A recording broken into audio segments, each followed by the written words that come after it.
So the next topic that I want to discuss is regarding the application dependencies in your Palo Alto firewall, also called as app dependency, right? So application dependencies in PA firewall, right, which is also called as app dependency.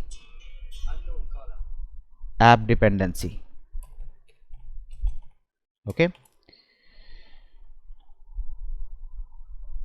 So what is the meaning of app dependency? As we all know, I know if you look into your Palo Alto firewall, if you look into the objects tab, and if you look into the applications over here, like for example you look for let us say a media based applications, and there are different subcategories of those media based application. Let's say say photo or video, so these are my different media, that is photo or video based applications that we have, right? So let's say this is Amazon instant video. Let us say talk about this application. Right now you can see that this particular application called as Amazon instant video, it relies on the standard port TCP/8443, and these are the dependent applications for this Amazon instant video application to work. That means if I want to deny or permit this particular application called as Amazon instant video, that means I have to also add in my policy, along with the base application, the dependent application for this, right, which is OCSP, RTMPE, SSL, and web browsing, right? So there are multiple cases like that. So it's likewise, if you also see any other application, for example, let's say Gmail, right? I believe I have Gmail,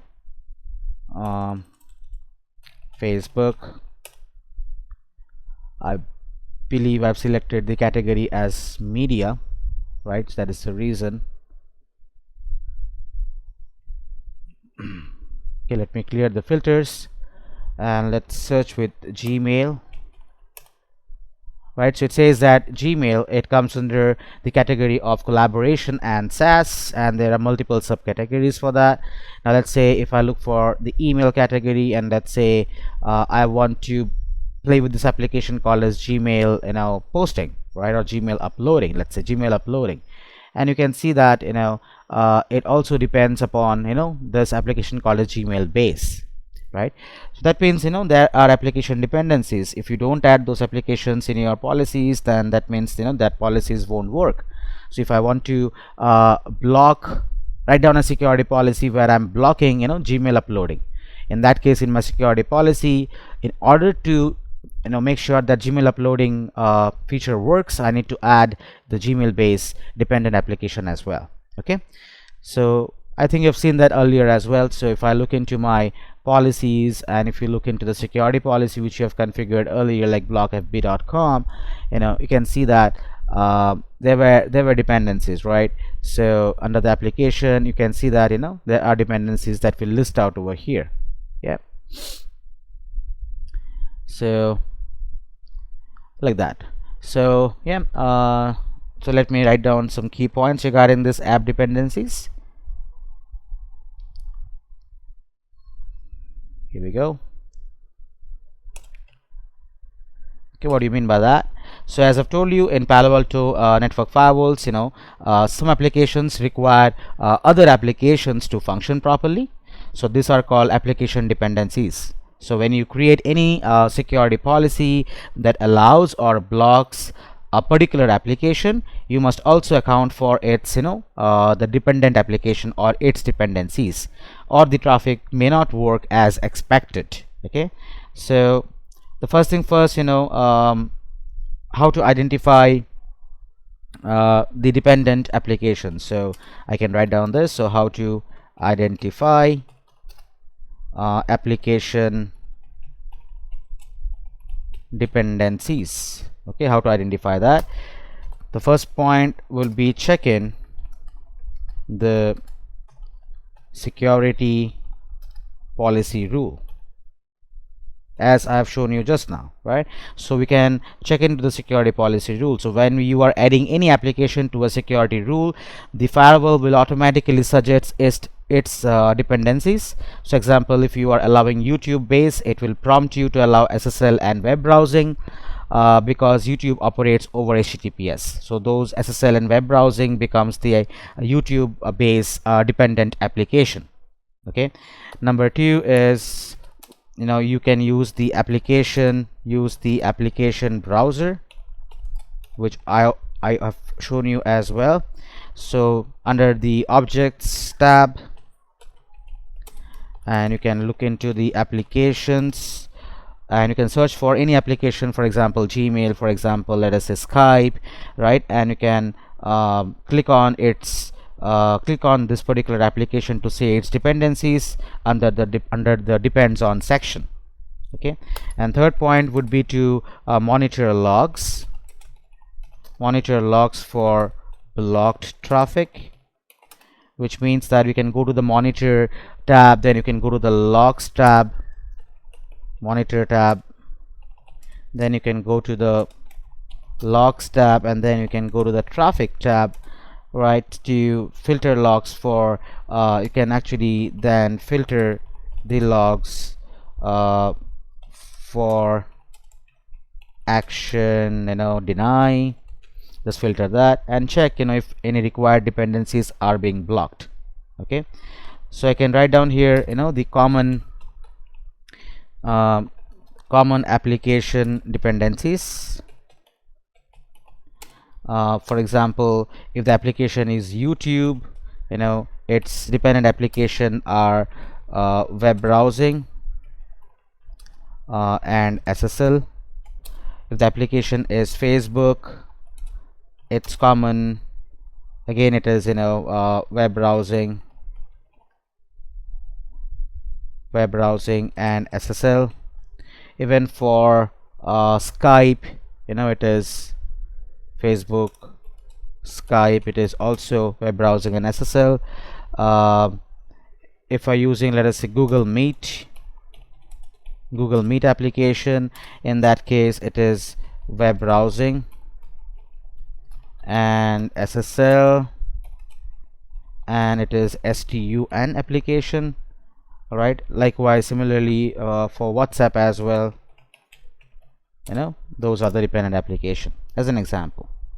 So no worries, if you are not sure about which applications are dependent on what, you can also look for the Palo Alto Applipedia, as you have seen, right? So you can always look into the applipedia.com for Palo Alto, as I've told you in the previous video. So you can also look for that and look for the dependent applications, right? So yeah, so the best practice for handling this application dependencies would be to allow the dependencies in security policy, right? So the best practice to handle the application dependencies, so first point would be to allow the dependencies in the security policy.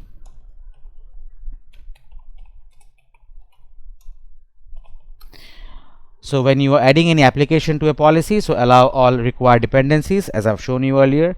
And if you want to restrict, let us say, web browsing, but allow YouTube, then in that case create a rule which allows YouTube base, SSL and web browsing, then block other web browsing categories using URL filtering, right, that you can take.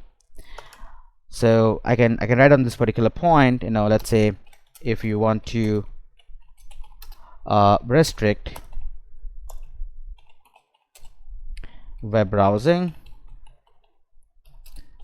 but allow YouTube, which is YouTube, say YouTube base, SSL and web browsing, okay, then block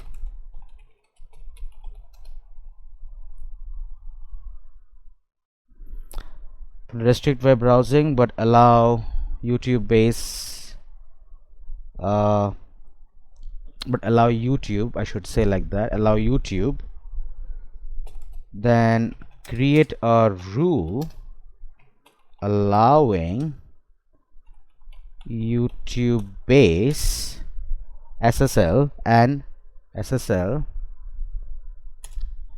web browsing. Okay, and then you can block other web browsing or other web categories, I should say, other web categories using URL filtering. Okay. Next point is, best practices is to use something called as application group, which I will teach you right now. So it is called as application group. So instead of adding individual application manually, we can use application groups in your security policies, right? So it's just like a container, as we have seen in the previous content ID section as well, where you can create a security profile group and you can add multiple security profile inside one group, which is very similar to that. That means you can create an application group, let us say application group 1, and inside that you can selectively pick the application that is required for this particular task, and you can bring them inside this application group. Not only that, inside one application group you can call other application groups as well. Okay, so yeah, so you can go to the objects. So basically, how do you do that? Is very simple. So you can go to policies, so sorry, you can go to the objects, and then you can find that there's a tab called as application groups here, where by default it will not be there. So you can add, let us say, an application group name. Let's say this is application group for, let us say, application group for social networking, right, where I can add up the applications over here, which matches the social networking, and I'm doing it manually, right? And there is another option called as application filters, which can do the same task, but it can do it dynamically, right? So if I do it application groups, it's a manual way of picking the application. So I can have two choices, whether I can click on this browse option. It says that click on browse, and I can look for which applications according to my requirement. So I'm picking up this application for social networking. In that case, I can look for clear filters, and I can look for let us say media over here, or let's say if I search for social networking, right? So you have categories of application that you see. So general, internet, right, media. Let us say you can clear this, just a second. So normally you have to manually pick here, right? So it will be better. So for example, Facebook. Okay, so Facebook, as you see, you have got Facebook multiple application which you want to choose, right? So it's in a social networking category or a subcategory, right? So you can click on social networking subcategory over here, and you can see the different applications that is part of social networking category over here, right? So yeah, so click on the subcategory called as social networking, and you can see the different options. So let's say you've got Facebook, manually should select it, right? So let us say Facebook base, and you can actually see its properties over here. And yeah, so you can click on this plus option to add this. So click on Facebook base. Let's say you want to add Facebook posting, all right? You want to add, let us say, application called as ask.fm, let us say after school, right? LinkedIn, Twitter, right? So you can see that. So for example, if I go for Twitter, so I have Twitter base, which I can talk about. I can understand this, um, um, descriptions of those, right? So likewise, let's select something else. Let us say in a chat application, so I should see let us say house party, which is a chat based application for mobile. Yeah, so let us, these are my social networking apps, so manually I can select that, right? So by using this browse option, another option is, you can click on this add button and you can just look for the application that you need. Okay, but in that case, the point is you'll not be able to see or read about that particular application and its dependencies, its behavior, its port numbers. The details of that particular application won't be visible to you, right? So yeah, so let's say Instagram, right? So I've got Instagram base or Instagram itself, right, which I can add it. All right, so similarly, so you made a group called as an application group called a social networking, right? And if you want to create multiple groups like that, you can actually do that based on your requirements. You can do that, right? So then you can actually call this particular application groups inside your security policies, right? So let's say you have got a security policy which says that, hey, my LAN user should not reach to those application groups of social networking, which I've defined here through the Palo Alto firewall. So what you can do is you can go to the security policy, right, and you have got this internet access where you have allowed the policy from trust to untrust, right? And the application is any over here. What you can do is you can go there and you can look for the source zone, the destination zone, the application. Instead of any, I can actually add over here the application group. I can call the application, I can create an application group over here as well, or even application filter, but I can call this application group, let us say it's application